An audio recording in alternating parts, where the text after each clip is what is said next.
Okay. I know I'm late, and I apologize. Okay, it's been a while, but we're back, and we're talking esports and so much more. On this fifth episode, we're talking to Supr, ex-Rogue player, currently probably most likely playing for E-Gang in the new Challenger League games coming up out of the qualifiers are done, and we're gonna be having a conversation with Supr talking about a lot of things, from the genesis of him being a player or a competitive person towards his ideologies and just the way he sees things. I learned a lot from this podcast, and I'm so excited to welcome you guys into Supr's world, where we have a conversation about some really controversial topics. It's really amazing how open and honest he is about how he feels and thinks, and I think it's something I could take home. I hope you guys enjoy. The pro scene, you starting, how that went right now, E-Gang, Rogue, era, just general stuff, yeah. So, but if there's any question I ask, and you feel like that's something they want to discuss, like be sure to. That's fine. Just let me know. Okay, sure. Okay. Hi, Supr. What's your real name? Seth. Okay. That's the name I go by, Seth. Okay. Hi, Seth. I'm Josh, but people call me Ark. Um, the first time I met you, and you 100% cannot remember this. It was the first like 10-man server on Discord.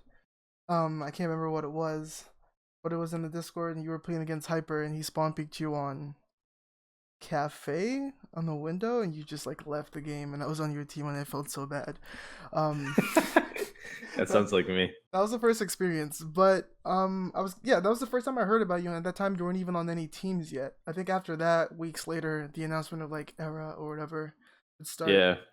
So tell me about like where you started from, man. Like gaming, becoming a professional, and all that. I had been playing the Rainbow Six series on Xbox since it was Black Era, which is like forever ago. That was on original Xbox.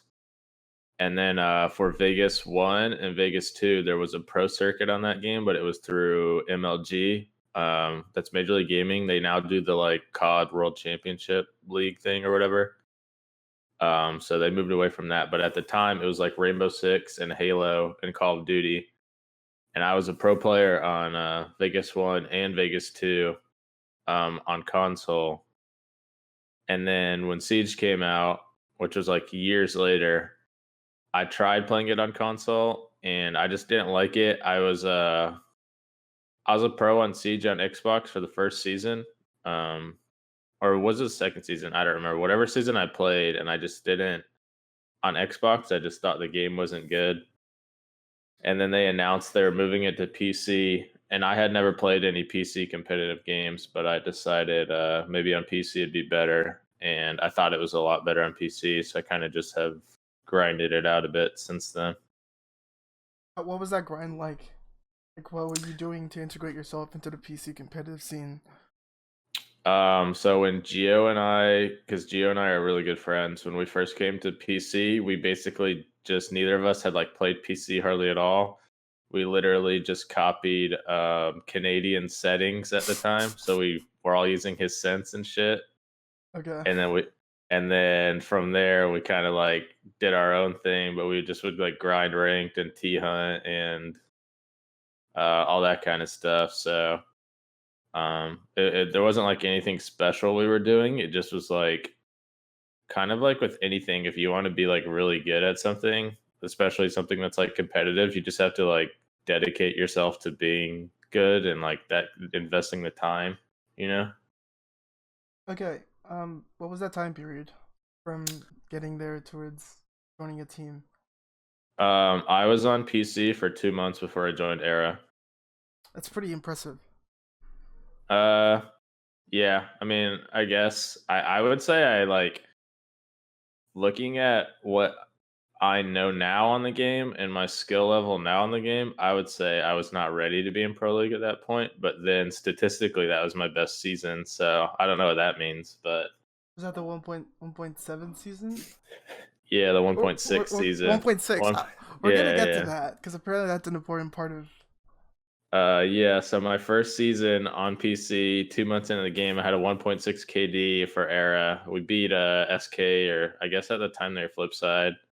We beat them, and then we lost to Infamy 2-1 maps, and that was the season that Infamy made LAN, and beat Rogue, so that was, like, and then obviously directly after that, we won the invitational qualifier. So for that like time period, we were like really strong online, which I guess people had always said about kind of the like that era of, not to like be a pun on the name, but that era of like the Mamayan Gurmi team was that they were like super strong online. Tell me about that. Do you think that was true? Do you think that was an online team? No, it definitely was, because I mean we my man and Gurmy were West Coast players, and at the time, the ping was still an issue. Now I don't think it's as much. Now it's like kind of a disadvantage, but at the time, it was a pretty big advantage to have like higher ping. And I mean, if you just like look like results based wise for that time period, we were like pretty dominant online, especially once we picked up Bosco. But then we went to Invitational, and we just got like we just weren't there. I mean, there were other reasons for that, but we were just not like the same team. And I think that's because maybe some of the things that we were able to do online, we were not able to do on land, because there's no like obviously there's no there's no lag compensation. There's no like, if you try to run through bullets on land, you're not running through those bullets basically. Is it that different? I know Pengu streams and talks about they're two different games. Yeah, you definitely like um I think that's why people, when they go to their first LAN or two, do like maybe worse most of the time than they like would later, because it's like actually a different game. Just in terms of like some play styles online aren't going to work on LAN, because you can't like bolo peeking and stuff like that. Quick peeking and just like super aggro, like coming at people. Like you can't really do that on LAN, because you just even a weak gun like an MPX will kill Blackbeard in like 5 shots. It'll just like melt the shit. Like that's one of the reasons that era at that time why we didn't do good on land, was because Bosco was so dominant online with Blackbeard, but then on land Blackbeard is like it's nothing special really. And I think that's just like something you learn by playing, but you wouldn't know that going into it, you know what I mean? Were you guys expecting it? Were we expecting what? Were you expecting these play styles wouldn't work on land? Because I know the invitational, like that's the second No. invitationals, right? There was a lot of practice room to get adjusted to like a land environment, right? Yeah, no, we didn't really expect it, but at the time, that team also had like no IGL, and we didn't change any strats, so we were kind of like setting ourselves up for like doom. Like we didn't change anything from online to the event, and we had no IGL on that team, which is why like after that team, I kind of decided I was gonna change and be an IGL, because like I just thought like that was the reason that we lost, was because there was no like voice on the team. There was nobody making strats. We just like on like in NA, I don't know. In NA, the teams like they don't change strats often, and there's no good IGLs besides like very few. So you don't really have to do anything special in NA to finish top two, top four every season. So like, but going into international competition, especially for a big event, everybody has coaches and teams that are going to like watch your VODs, and they're going to try to like make counters for you or know what maps you play and like that kind of thing. Whereas like within your own region, people aren't changing strats, and people for the outside of like maybe EG aren't going to like try to counter you week to week, especially now because you actually do play every week. But um, I just felt like that was something that I could do and kind of change my style to being like maybe more of like a fragger, like I was Ella on Era, to being more of like a IGL kind of flex player. What's your definition of a good IGL? Because you said there's not so many good ones right now in the scene for NA at least. Somebody who's able to call stuff mid round like if something the opposing team does or something that happens to your team in a game that is not according to plan goes wrong, you should be able to identify what you can do in the middle of the round to win the round, or be able to identify like a weakness in the defense, pretty quickly into the round to just kind of change your stuff on the fly because everybody has default stuff you're going to do, right? Like every team has a set strategy of what they're going to do before the round even starts. Like, say you're on coastline and they're kitchen, you can say, okay, we're going to go VIP or we're going to go into sunset. And that's like a take that you already have made before the round even like you went over that take. That's a strat. But to be able to say we're going to go VIP and then 30 seconds to the round be like, yo, they have nobody playing they have nobody playing Sunrise and stuff like that, and being able to like kind of adapt what you're doing in the middle of the round and deviate from your actual strat. That's to me like being more of an IGL. Did you feel like you had to learn that? Or did you think that like That's something you get from I think just like playing a lot, but I don't think you can learn it. I think some people are just smart enough game wise to know how to do that and some aren't. And that also goes to like making strats too. Because I think that's part of an IGL. Like some teams have like coaches and managers and stuff, not manager, I guess, but coaches and like analysts that will help with strats. But I think the IGL of a team also should be the one who has like primary input on creating strats for the team. okay, so after Arrow what happens? After Invitational,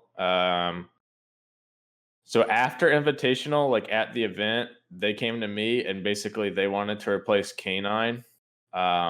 So we had contacted a couple people. We contacted Vert, who at the time was on Infamy. He wasn't like as good as he is now. And we had contacted Adam, but he had just signed a contract with Flipside.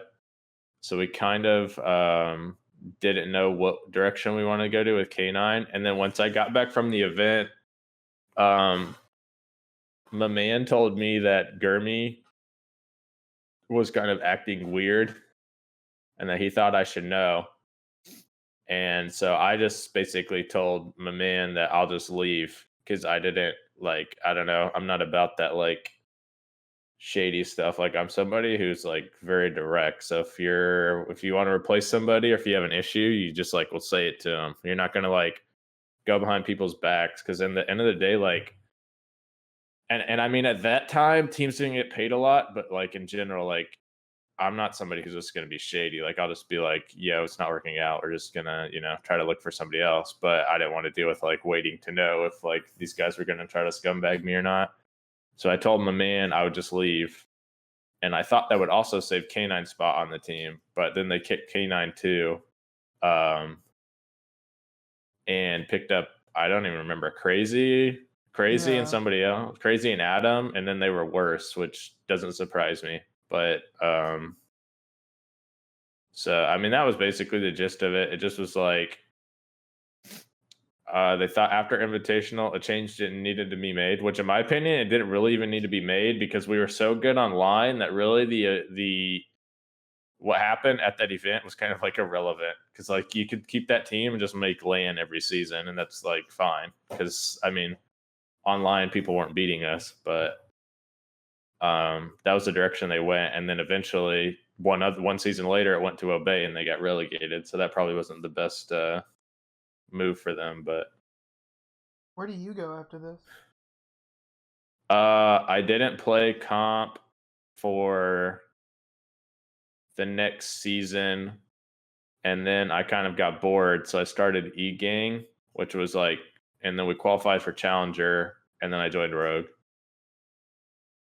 And this next question might get a little bit personal, but I'm actually genuinely curious. So you're not playing comp, you drop Era, and eventually like Era stops being a thing as an organization, right? But Yeah, like, where do you find the financial stability at that point, right? Like, how are you so willing to even leave Era at that point, I even if mean, there's I shady don't. stuff going on? I mean, at that time, Eric, like at that time, teams were not getting paid. Arrow was paying $800 a month at that time. So like either way, that wasn't something you were relying on for you know what I mean? Like That's a that's lot. like chump change, you know? Yeah. Yeah. So I mean, me personally, I'm fine. Just because I have other stuff going on, but like I know like I think my man worked for his dad and Gurmy lived at home and was like going to school. So it wasn't like anybody at that time was a full out just pro player. Whereas Okay. now like teams get paid salary where it's like livable for sure now. But at that time it was like the salary on the team was just like a bonus to play, but it wasn't something that people were like relying on, I guess you'd say. That's fair. So, who do you put on E Gang? How does that start? And is it just for fun? Are you guys scrimming and stomping teams for fun with X Pros, or are you actually No. trying? So once they announced that the winner of CL automatically gets into Pro League, I thought that that would be like free. So I kind of just hit up. Originally, it was going to be me, Avian, Benji, Hyper, and K9. And then Hyper got picked up by Mouse before we even like got our feet like on the ground, so that was fine. And so instead of Hyper, we had Mark the Shark, who got dropped from Mouse for Hyper. So it was me, Mark, Benji, K9, and Avian. Um, and basically, we were just qualifying for Challenger League, which obviously like was pretty easy. I don't think we won like Challenger League regular season qualifiers and playoffs pretty easily. Um, the issue was that teams kept like poaching our players. So Obey came to Avian and offered Avian a spot on Obey, and he accepted it. And then the next day, they said never mind. They decided to pick up Benji. In my opinion, that was a huge mistake because if we like watched Obey during the season, they actually needed a support player, which Avian is, and Benji is a fragger who they were trying to play support. That doesn't really work. You know what I mean? Like people have roles for a reason. Yeah, and they put him on Lion for most of the season. So I think if they actually had Avian, they probably don't do as bad as they do, just because Avian's like actually a real support, and obviously he's like a good support, and he has like a lot of experience doing it from like Rogue and whatnot. And then Mark the Shark got offered by Cloud9, and he wasn't going to join because at the time Cloud9 was like really bad. Like they were in last place, and it wasn't even like close. But basically, you know, kind of going back to the money thing, Cloud9 was offering a lot, like a decent salary, and we don't get paid anything. You know, eGang's not a real org, so nobody on eGang's getting paid anything. So Mark decided he needed the money, which like I disagreed with him joining because I thought, and like in hindsight, I guess Mark was right, but I thought that team was 100% going to get relegated, and he was only joining for basically like 3 months of pay and then going to be screwed afterwards.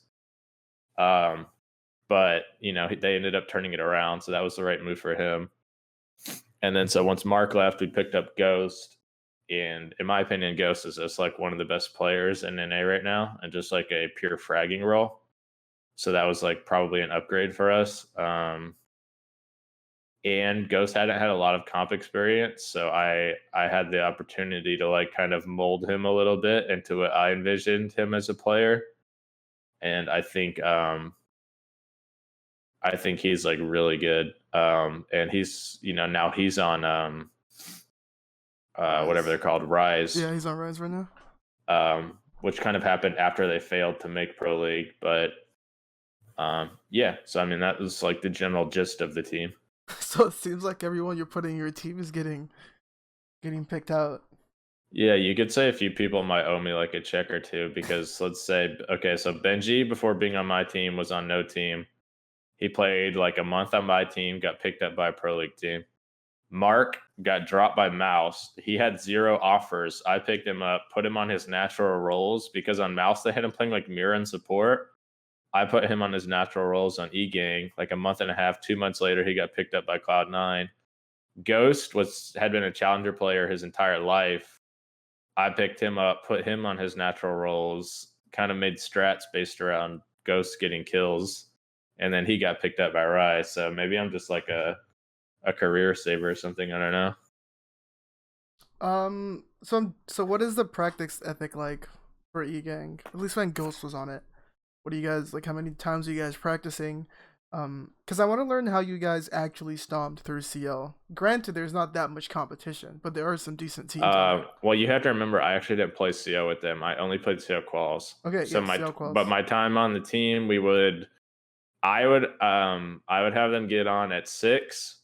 We would dry run for like an hour, maybe more, depending on what we were doing, and then we would have a scrim set up for maybe 7, 8, and then we would scrim until that team had to go. I like to have dry runs before every scrim because I think you can always kind of learn stuff from the day before and make like general tweaks or maybe add something to strat or maybe have a new strat, and then you're able to just like try it right after.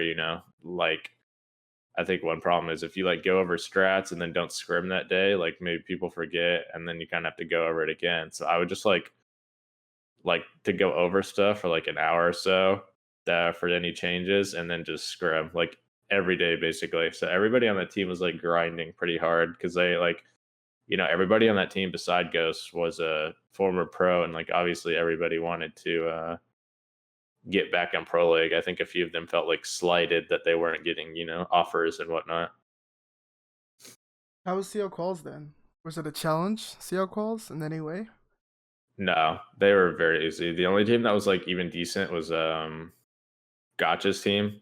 DG. Um, yeah, and then in the playoffs we smoked them, so it wasn't like besides that team, there was like zero competition, I guess you'd say.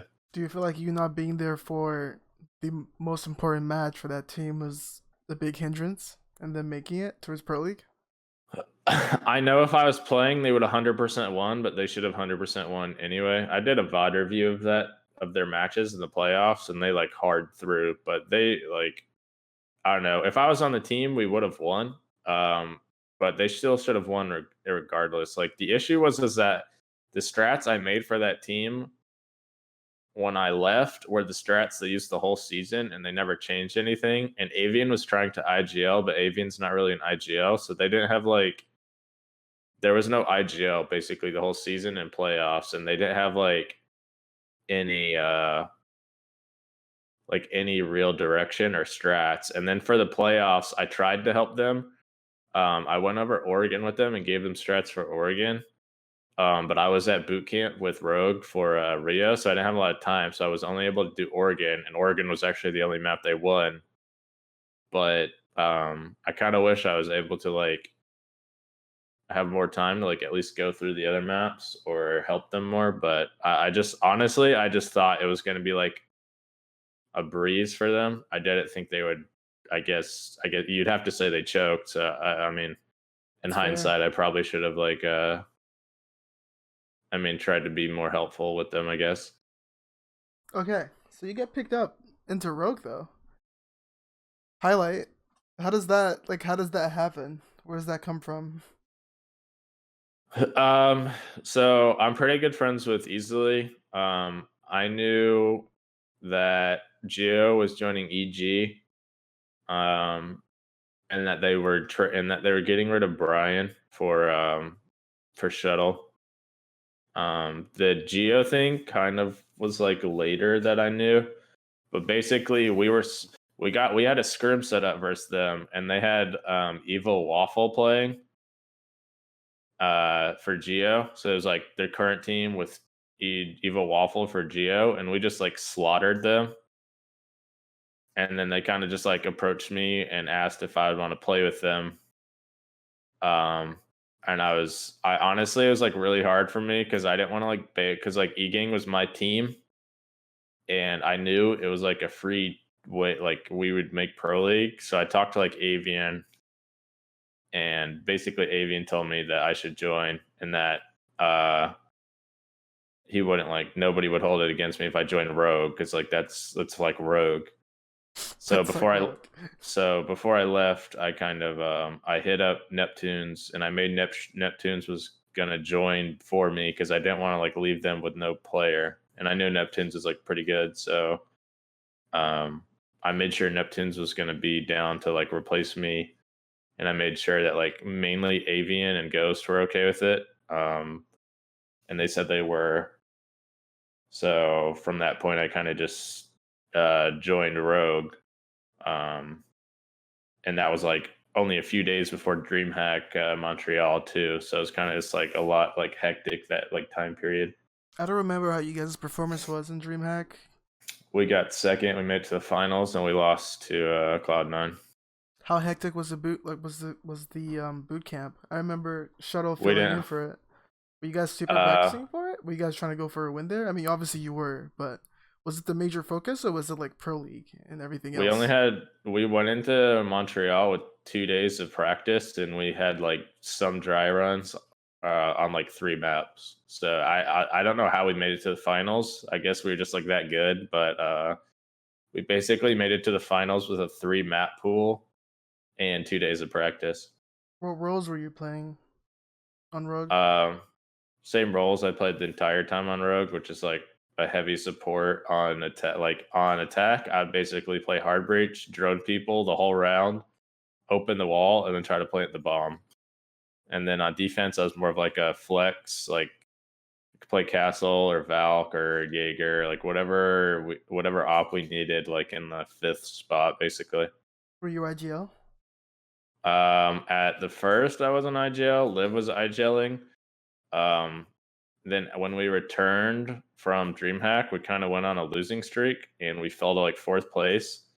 So for the last 3 games, which are I believe it was Mouse, Obey, and SK, I was like making strats and IGLing a lot more, and then Easily was also like IGLing at that time too. But basically, once we started losing, we decided like something needed to change. So I kind of had more of like an input on like strategy and IGLing, I guess you'd say. How were you feeling in Rogue? Like at the time, did you feel like you guys were strong enough to like against international teams? You guys felt like you could take international teams. Yeah, we were feeling like really confident. We finished the season really well, and then Rogue, like in general, on land normally performs better than online. Maybe they kind of have like a semifinal curse, but Rogue like is not a team that's going to get nervous or anything at events. So like you always go into a international competition confident. And then what happens? So after we qualify for Rio, so we qualify for basically just by winning the match against SK, we qualified for Rio and Invitational. And a couple of days late, like we were all talking about like the move to Vegas.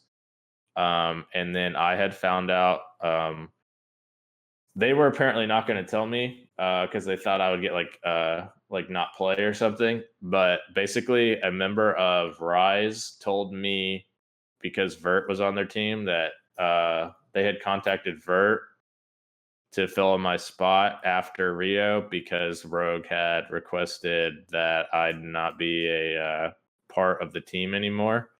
So then I hit up Slash and asked him about it, and then Slash told me to go TeamSpeak, and I talked to Ranger and Slash, and basically the owner of Rogue, or I don't know the owner, but the one of the higher management people of Rogue had contacted Ranger and told him that they had a big move coming, which later turned out to be like their EU LCS team, and they didn't want any controversy surrounding any of their players or anything, and they would prefer that they move on from me. And so basically before we even went to Vegas for boot camp, I knew I was being replaced by Vert. So for me, um, I just was done trying to. From that point on, I'd stopped trying to IGL or put any strats in them because I wasn't going to like try to help a team where everything that I put into the team was basically mute. It didn't matter. So I kind of just lost like any motivation to kind of like help out an org that, in my opinion, was putting their nose where like that's an overreach to me, like an org trying to make roster decisions for the team. So I basically checked out from that point on. How does that make you feel, Super? It's got to be like you're one of the. Let's say I don't know much about salaries, but top orgs and like top teams in NA, and after the grind from E Gang, you get to that level. Like it's either Evil Genius or Rogue, right? I don't know how many what teams are better now in NA at this point, but at that time, and it just feels like you just got literally dropped. Um, I mean, it's kind of just what I just said, right? It was just like I didn't deserve to get dropped. Slash told me I didn't deserve to drop. They didn't want to replace me, and then for the org to kind of be like, this guy has to go for basically no reason. Like, I mean, they knew who I was when they picked me up, and they know who I am now. I don't say like crazy shit. I'm just gonna be honest and tell the truth about issues. But it wasn't like I was just out there, like saying a bunch of crazy stuff or being racist or like anything that would like actually be like, some sort of like, wow, this guy is this off his rocker. So I And felt like the org just was kind of like sticking their nose into something where it shouldn't have been, and that I was basically getting screwed over for no reason, not to mention losing a invitational spot, which and the USN spot, which really USN didn't matter. It's kind of like nobody really went into USN caring about it, but we would have won whether I was playing or Vert was playing because that was like a free event. Like EG had their coach playing, like that was a free event. So in my mind, I got robbed out of winning that and this invitational spot, and now I have to like, if I want to, I have to try to requalify for invitational. so, what's the plan now for you? Like Um, coming I'm from kind that. of I'm kind of undecided right now. I'm debating staying on E-Gang and just trying to qualify for CL or not. Or not CL, they're already qualified for CL, but qualify for Pro League. So I'm kind of just, I'm like at a stage where I don't know if I want to wait to see, if I get maybe like Rogue kind of thing where I get like an offer like somewhat through the season, or if I want to play CL, because at this point I wouldn't like just leave. Like I'm either gonna stick it out with E Gang or I would wait for an offer. So I'm thinking I'm gonna go with E Gang, but I don't have like I'm not 100% on that yet. Okay. All right. We've had a conversation about like teams you joined and your backgrounds. I have a couple of questions. These might be more specific towards helping other people understand competitive and your side of the game, and I'm going to relate it to some of the things you just told me. So you seem to have like periods from when you've left team towards when you created another team, like era to E Gang. There was a time you were not really involved in the scene as much. What are you doing at that time to stay sharp, or just to stay in, like as a player? Because skill I obviously would is I would just play important. ranked and T Hunt and whatnot, and like stream, because at that time I had like a pretty popular stream from playing with subs and whatnot. So I was able to like still occupy myself and like keep grinding. It wasn't like I stopped being on Era and I just stopped playing the game. I just was not playing competitive. Okay, what about right now? Because you're in a similar place. Well, for now, once I left Rogue, or once I got back from Rio and wasn't on Rogue, I took a couple of days and then I was gonna play at USN with E Gang. So we kind of like scrimmed a little bit for that, but we only had like 2 weeks going into USN. So we just scrimmed for that, and now we just got back from that, and it's like Christmas. So obviously, there's not a lot of scrim action going on around this time. So Yeah, kind for of sure. once Christmas is over, we're going to probably get back at it. Maybe decide if we need to make any changes or whatnot, and then go from there. What's your definition of a good player? You seem to pick up a lot of people who have eventually found success in the pro scene. What do you define as someone who is good? I'm asking this, by the way, from a personal standpoint, as someone who has always wanted to play competitive. But Um, yeah, for I'm me, curious. for me on Rainbow, I don't think necessarily like having great aim makes you good. I think there are people who have good aim and that helps be a good player, but like maybe they don't have other stuff that prevents them from being like a top tier player. I think being like a really good player, you can have you can have like good average to good aim, but you're just like very smart. You have very good like situational awareness. you have flexibility so that you're not just like you're not someone who can only play like 3 ops, you're not just like somebody who can only play Ash and only play Jaeger. You have to be able to play ops because that gives your team more flexibility in making strats and doing and also will just give you more opportunities and being on a team because the team's not going to be like we need somebody who can play like Castle and Jaeger. This guy can only play, Valk, so we can't pick him up. Like I think if you're able to play a lot of operators, if you have good communication and good droning, um, and like you're obviously pretty smart about the game, you have good game sense. That's more important than being like somebody who's just like really good aim wise, and you look really good when you play TMs, but that doesn't necessarily translate to like pro league. Like not to like just harp on somebody, but like Vert, if you ever watch his stream and TMs, that guy will just fucking like annihilate everybody, right? Like aim wise, Vert's probably the best NA. But if you've ever watched them in Pro League, that doesn't ever translate. Like Vert's still good, but he's not just completely like wiping teams out.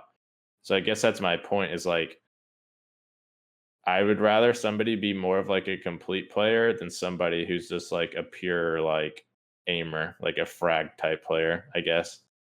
But like at the same time, you could say every team has a spot for somebody who's just a pure like aimer because everybody needs a like fragger kind of player, you Yeah, know? 100%. That's fair. I've been thinking about it, and this is even more of a question, more of a statement, but you can comment on it if you want. As a player who's coming to the scene, you can't, especially if like TMs aren't really a thing right now, but if they still were, and when Right. if they do become more active, and like TMs become something similar to the level of like face it level CS or like, and people start making it towards these invite games, you stand out more with your aim there, don't you? At that point, like you stand out more. That's how people I recognize think you. if you're like a ranked player or if you're a player who's just like starting out with other people who are just starting out, your aim will be noticed, right? Or if you're a streamer, your aim will be noticed because people are watching you and they'll be like, wow, this guy has crazy flicks, he's like Bola or like Skittles even. Like those guys have really good aim. But once you get to a certain level, I don't even know what level that is. I don't know if it's Pro League or Challenger League because to me, most of the Challenger League teams are pretty lost. There's a certain level to where you get at to where like your aim can only do so much for you.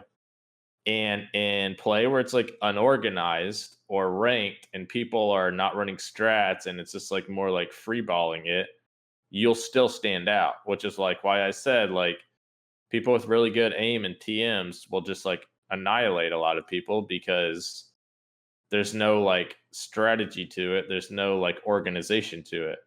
But when you get in a match and maybe these people who have really good aim aren't necessarily as smart as the other people or don't use their utility as good as other people or so and so and so on, that doesn't exactly like those same people aren't dropping 10 kills every game. You know what I mean? Yeah, So I think there's like a point where there's a point to where your aim is like not good enough anymore. And I think I think that's good enough to get you noticed and put on a team. But from that point, once you get on a team, is like where you kind of have to like be willing to learn and accept that your aim is not like good enough. And like at that point, you kind of have to learn like you know, using your utility better or being a more flexible player or being somebody who has really good comms or droning and stuff like that. So I think like for people because there's a lot of people who have just like naturally really good aim, whether it's from, other game, because there's people who are really good at CS and that aim will translate. But there's so much more that goes into Rainbow, which kind of makes it like a unique game that you can only go so far, I feel like, with insane aim if that's all you're offering. and even with insane aim, like a common feature you've said about joining most of these teams is you've developed friendships with people. Do you believe these connections have helped you get in teams? Not to demean like your skill or your game knowledge or anything, but do you Oh, I think mean, connections are as important? it's definitely important because, a team who's looking for a player isn't going to think of you if they don't know you. And that's like, that may have helped me at the beginning and maybe helped me now, but it's also goes against me because I make a lot of enemies because I am honest about what I think of people and their skills and stuff like that. So like I'm not gonna like pussyfoot around if I don't think you're a good player. I think you're doing something wrong. And some people don't like that and they can't handle criticism, which I think is a weakness because if you're trying to get better, you should be able to like hear what you're not doing well or people don't think you do well. And some people just don't want to hear that. And that for me at least prevents me from even like having the chance to join a few teams just because I've made like people who don't necessarily like me because of those reasons, which I could care less about because I'm not going to like censor myself to please somebody on a team so that they don't get their feelings hurt. But I do like connections definitely matter, good and bad. You know what I mean? Yeah, I think it's really cool how you're talking about like the act of preserving yourself in the midst of in the midst of getting yourself out there and accepting the Well, fact that you'll be friends and enemies. Because as a player who is not there, what I hear is you got to get to know these people, and you got to in a lot of way like pardon, like you literally have to suck someone's dick to get on the team. That's the impression I am given, but that's not the impression you give out, which is important. That's why I wanted to have this, because like you're the opposite of what I see and what I hear sometimes. Like you're being yourself, and it's like you said, it's giving you. It's two ways, right? yeah, and I think like that's one of the reasons maybe I'm really effective as an IGL, like in my opinion at least, is that I'm able to notice the mistakes everybody's making and I'm not someone who's just going to be like, well, that's okay. It's not a big deal. I'm going to point out like every mistake because, in my opinion, if you know about a mistake, even if you like maybe get your feelings hurt a little right then, in the long term, it's going to be like better for you and for the team to know what you're doing wrong rather than to just be like, oh, nice try. You didn't do this, but that's okay. Um, and I think I'm also maybe a little more abrasive with it, where I believe if you want somebody to like actually do something about what they're doing wrong, you kind of have to be like a little strong-handed with them and not just like like give them a pat on the back and be like, oh, you didn't do this, but it's all right. You kind of just be like, what the fuck are you doing? Why did you do that? So like, if you make a big deal about something, chances are they'll remember it. You know what I mean? And that like mistake won't happen again. So, I mean, that's a style that will work for some people and some people don't. But I think anybody who's like played with me as when I'm IGLing would say that I'm probably like one of the better IGLs. But that's just obviously some people can't handle like more of a direct or uh, I'm thinking uh about that from my perspective. like That might like actually hurt holding me. like holding you to something. You know what I Yeah, mean? yeah. I might feel almost personally attacked if you're calling out everything I do if I'm trying to try out for your team in a way. Yeah. Yeah, and I mean that's fine. Some people just can't handle that, but if you can't handle that style, then you just can't be on my team. Like that's just I believe that if you want people to actually listen and actually change mistakes, you can't give them like a pat on the back and just be like, we lost that round because of you, but that's fine. Maybe next time just don't do this. No, you just need to be like, listen, that can't happen in a match. If that happens in a match and we lose the round, I will murder you. No, not like that, but like you know what I mean? Like you just can't like I don't know. I just think that you just need to be direct and make sure that the mistake is known and not repeated. And um I just don't believe in kind of like maybe the mentality that goes around like even in real life where it's like everybody's like, oh, you tried your best kind of thing. Like I don't care if you're trying your best if you're doing it wrong. If you're trying your best and doing it correctly and we still lose, I will never like yell at somebody. And I would also never yell at somebody in like a match. But if we're in a scrim and you're fucking shit up or doing things that we've gone over wrong, I will let you know about it because that can't translate to a real match. That's what scrims are for. And if you can't accept criticism, then in my opinion, you're not somebody who wants to be better. You're somebody who's you know, maybe playing for fun or something like that. That's an interesting perspective. Where do you feel like this mentality of yours came from? But honestly, I think it's just my personality. I'm just like very direct with what I see or what I think, and I think that just translates to the game. Like in my opinion, I'm really smart about the game and what's going on and what people are doing right or wrong. And I think that I can help people get better because obviously I want all of my teammates to be the best they can be, and I want our team to be the best they can be. So I don't want mistakes to happen. Like obviously mistakes are going to happen. Nobody's going to play perfectly, but I want to try to eliminate as many mistakes as I can and make sure that things are not repeated.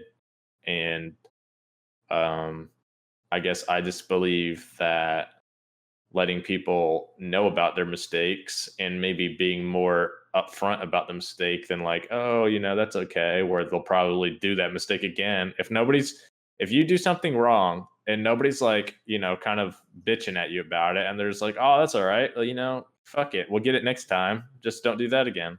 Like, you're probably going to do that again because nobody, like, it's not something you're going to remember from that instance, really, Yeah, for in my sure. opinion.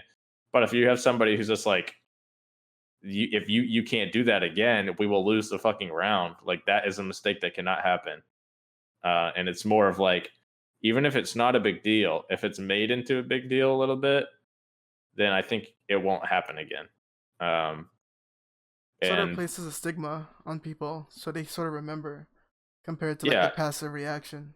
and everybody I've played with has been able to like deal with that, and they understand that it's never like me just personally like roasting somebody or something. It's like there's a reason I do it, and I think everybody has like, I said earlier, 4 people on the teams on the Challenger League team have been in a pro league who weren't playing for me.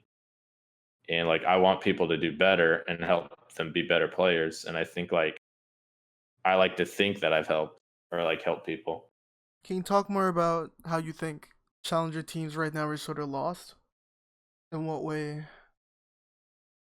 I just don't think there's a lot of good players in NA at least. Like, if you look at EU, like Challenger, those teams are like, a lot of those teams are really strong. In NA, Empire there's and just, those? in NA, I just don't feel like there's very good players. Like, outside of maybe 2 or 3 teams, in CL, I feel like the teams aren't even, like, close to Pro League, and even the team that's in Pro League now from CL, like EXG, the team that beat E-Gang when they were just, like, throwing, I feel like Achieved is good enough to be in Pro League, and Bio is good enough to be in Pro League. I feel like the other 3 people on that team are just going to get slaughtered, and that team is gonna be sent right back to CL. Maybe I'm wrong, but I just feel like there's just like a huge difference right now in NA with the pro and challenger league teams, like even top tier challenger.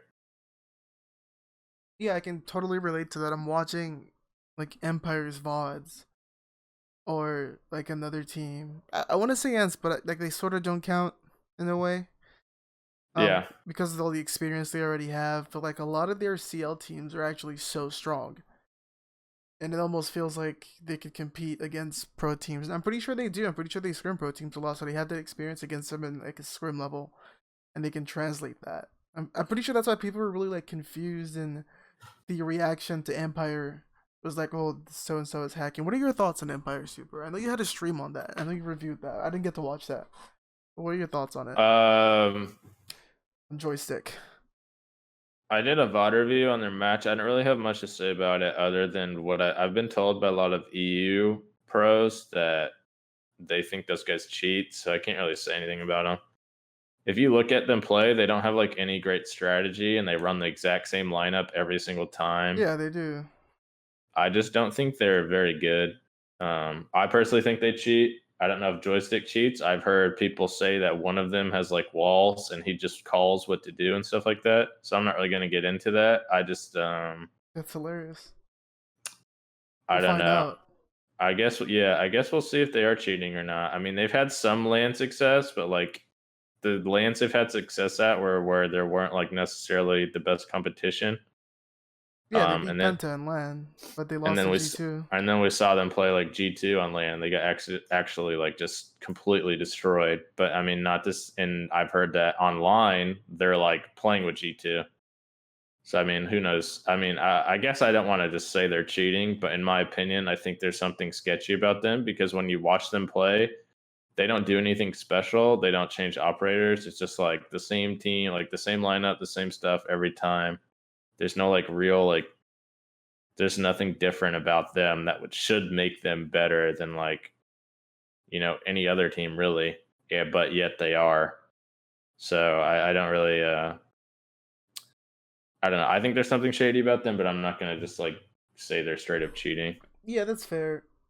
But still, like in general, EU still has like a really good competitive scene. What can NA do to get on that level? This is an issue in a lot of games, right? Like CS. um But to be specific and start from the grassroots, like the CL teams now, what can we do to get towards that level? I'm a coach for Chef's team, and I help them with their analytics, and I watch their VODs, and they're having an amazing like scrim session, and we're looking forward to quals. But I'm genuinely curious how we can get on that level, because the only teams I've seen that have found success are teams that stomp through quals, right? And my example for that is Empire or like Ants or even like IDK becoming secret. But those guys already have pro league like experience, so maybe they just were like how you felt in CL calls. Like everyone was just they weren't like bought teams. Like not like every team was just like a breeze, but just outclassed. You know what I mean? um I honestly think it's just like they're not that good players. Like experience matters and kind of like what I said earlier, like being smart matters. And I feel like a lot of the NA players, it's just aim and there's nothing else there. And they don't have somebody on their teams to like help them be better. And you don't really get that opportunity unless you play with somebody who's like more experienced, which let's be honest, in NA that's like clicky. Like if you're a former pro player or you're a pro player, you're not just gonna play with some random guy, right? Like Yeah, for sure. so so the people who are not pro, not challenger, or like borderline challenger kind of have to help themselves and try to make themselves better. But in a way, it's just kind of like they're kind of stuck there because nobody's helping them get better and they're playing with each other, but they all are on that same level to where they don't necessarily know what's like the next step to do. So like they could try to hire a coach, but in my experience, coaches don't really do anything. So I just like um I think people just have to grind it more and like put in the time and watch VODs and do stuff like that to help yourself in ways that are outside of just like pure gun skill. Like you need to focus on using utility and maybe strategies because like honestly for a lot of teams the skill level might be there but their like strategies are so bad or their like pushes are so bad or just like their general understanding of what to do is just like awful and you could have the best players in the world on one team but if your like strategies are just completely like detrimental or you're just choosing the wrong operators every time or you're not like working coordinated or have no droning like that doesn't matter because you'll always lose to the more coordinated team. So I just think like honestly it's like more maybe just focusing less on individual skill and more on improving maybe like smarts and game awareness and situational awareness and stuff like that, like strategy in general. That's really interesting advice compared to the advice I get from other people or other pros when I talk or when someone comes into their chat and is like, how do I get better at the game? Just T hunt more, dude. Is the quote I've heard since I joined PC. So when I wake up, I put in I hours feel into like T that's hunt. an answer. Like that's what I'll say to people too. But that's to people who are just like beginning or just came from console. Like you're gonna get to a certain point. Like say you're a diamond player, you probably have good enough gun skill at that point to like at least be like a competitive player. But you probably have really bad habits from playing rank, and you probably don't have complete understanding of competitive or what to do. And that's more of a that to me is like what separates players more so than like pure gun skill. Because if you look at I'll say like Geo's from Xbox, he probably doesn't have the best aim, but Geo has so many hours and such like great game sense and game knowledge from playing so much on Xbox and so much on PC. And I know he watches every VOD just like I do. Is that like Geo is so smart about everything on the game that that's why he's better than everyone. And like the same for like Pengu or like Fabian or like any of those guys, like they might not have the best aim. Like sure, like Kanto has insane aim, like Pengu has insane, like they have good aim, but if they didn't know what the fuck was going on, it wouldn't matter. They just are like so smart about everything and making the right plays. I've seen Pengu said that he like literally practices like 1vx situations all the time. And it's just like little stuff like that, like understanding what to do in situations, understanding where you should be, understanding, your comms. Like there's so much that goes into Rainbow outside of aiming. And I feel like at least specific to NA, a lot of the NA players are just and let me say the maybe like lower level NA players, like challenger kind of thing, are just solely concerned about, oh, let's make a squad, but we got to have everybody on this team has to be able to aim. We don't need a support player. And then you could even say that translated to like obey. Like people are just, some people have an understanding of what you need to win, and I think some people don't currently. And I think as the game grows and more people come to play it, like that'll change. But right now for NA at least, I feel like there's a skill gap, like a humongous skill gap between the pro and challenger league teams. Yeah, 100%. I was talking to a friend who's currently like grinding for CL calls, and like they're scrimming pro league teams, and I was like, "Yo," and he was talking about how they're getting destroyed by these teams. I'm like, "Why don't you just ask them what you guys are doing wrong?" And he's like, "Oh shit, we can do that." And I'm like, "Yeah, I mean, I don't know if they'll reply you or not, but like it's worth a shot.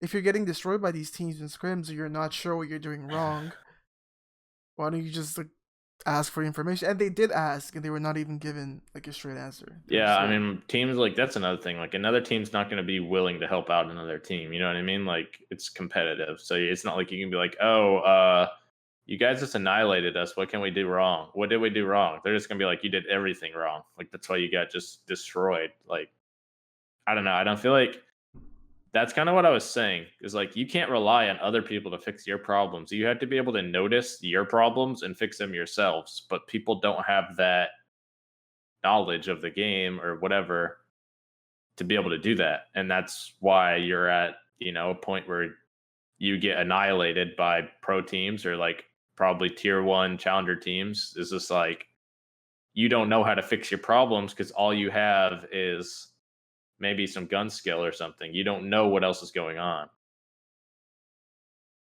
hmm, that's a lot to think about. I'm looking forward to having more conversations with people concerning the mental side of the game. I think being a coach for a CL team has been challenging in that way personally. Like I haven't had to like it's a lot more than it's a lot more than people being unlucky in situations. Like you have to break it down and figure out why did you guys lose the round? Who was watching the flank and who was I on don't mean Tron? to. I don't mean to like kind of downplay you as a coach or coaching in general, but from my experience as a coach, and like this even goes to Ranger, is just like the coaches in this game, I maybe all of them, or for the most part, a lot of them are people who don't play the game or are like golds and like plats and like never played on like a pro level.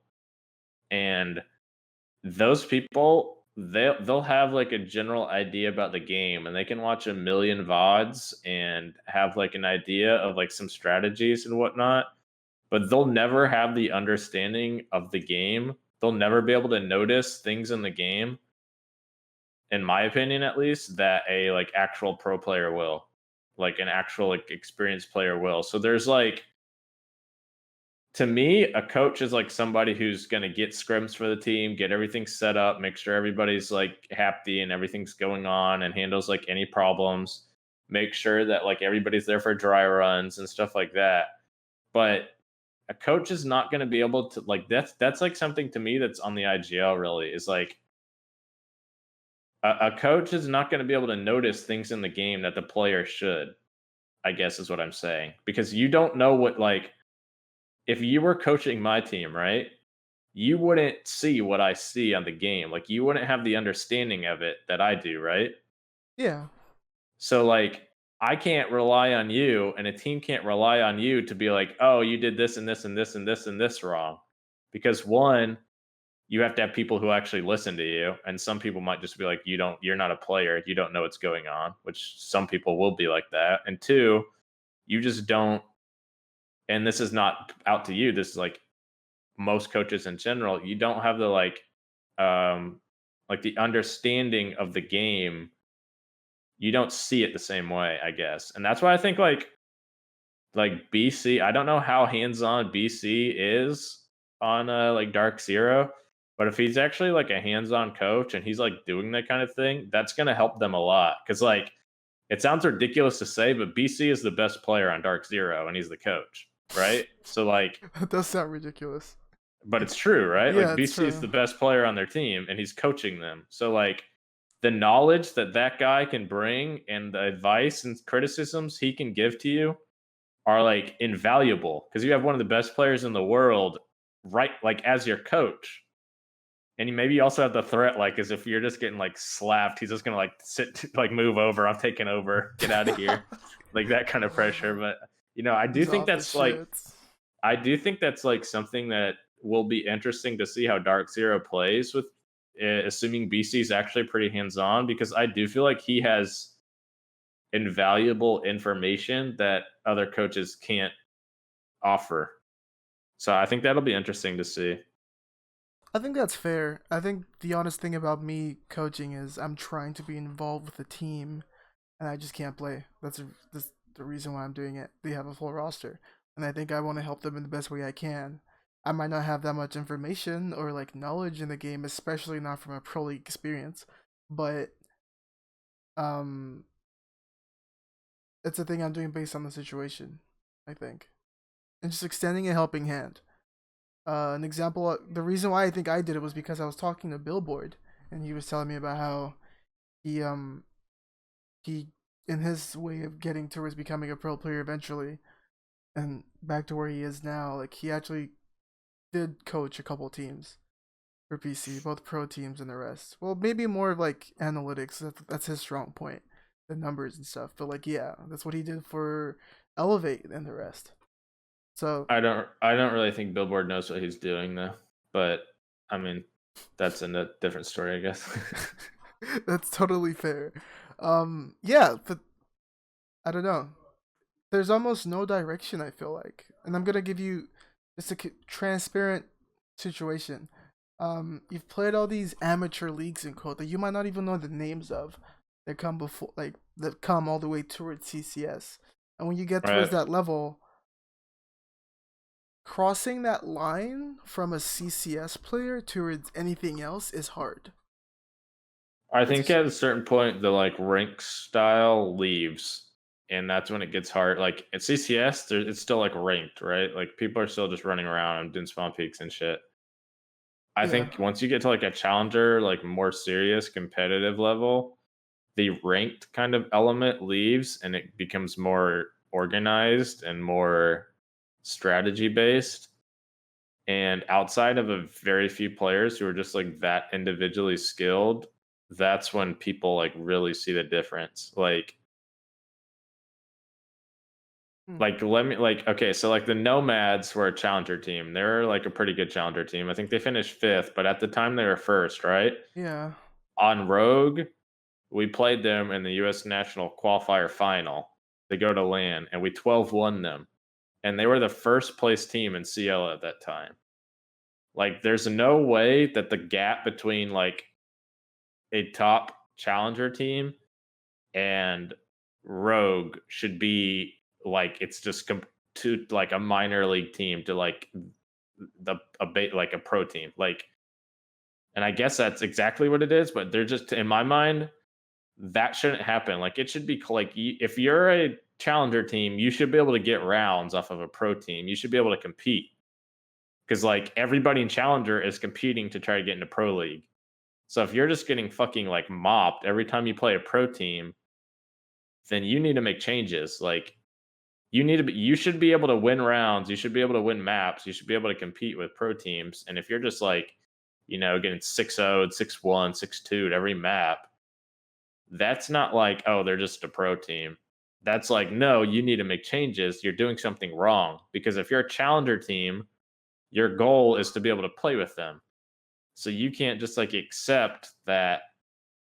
I mean, oh, it's just Rogue, it's just C9, it's just, whatever. Like, no. I think we do There's accept that. Yeah, Yeah. but you shouldn't because you're a challenger team. You have to be able to play with those teams. Or what are you? You're nothing. You're play At that point you're playing for the chance to get into Pro League and then just get slapped right back out of it, right? Because Yeah. if you can't even win fucking rounds, how the fuck are you gonna stay in Pro League? Like that doesn't I don't know.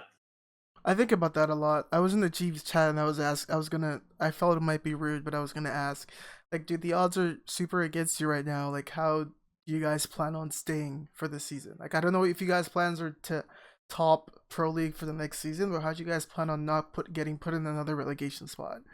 I think, yeah, I was trying to ask him, but I didn't really get a straight reply at the time. But yeah, I think people need to think about that more for sure, about the long term and not just, hey, it's a pro league team. That's why we lost. They have so much more time. They'll always be better. Yeah, I don't know. I think like in my opinion, EXG should have made changes and they didn't because it's like a friend team. But I think they might make changes like later in the season because I don't think it's going to start off well for them. But we'll see. Yeah, we have high hopes. Okay, it's been what? It's been like an hour maybe. Yeah, we've been an hour into this, which is actually amazing. I appreciate you taking the I time talk a out to have this lot. conversation. Dude, this is amazing. I think you have a lot to say. Like, you've actually changed my perspective on things, and I'm excited to go back and watch, and not just watch VODs, but actually think about things in a more critical way. And as an IGL for teams I will coach, be more direct. Personally, I've always been a very passive person. I have a passive personality, and people like me because of that. And they put me on their team because of that, because I'm a nice guy. But sometimes when it comes to being an IGL, that's hard because that expectation they have of you. You don't want to hurt people's feelings. You don't want to I break think I friendships. think you can still be a nice guy, but people have to understand you're trying to help them. And if people want to take criticism as you trying to be mean to them or hurt some feelings or that kind of thing, that's where like that guy is not somebody I would play with. Like if you can't be a player who takes criticism or you're just going to blow it off every time somebody like says something to you or you're going to argue everything, um that's not a player that I would play with.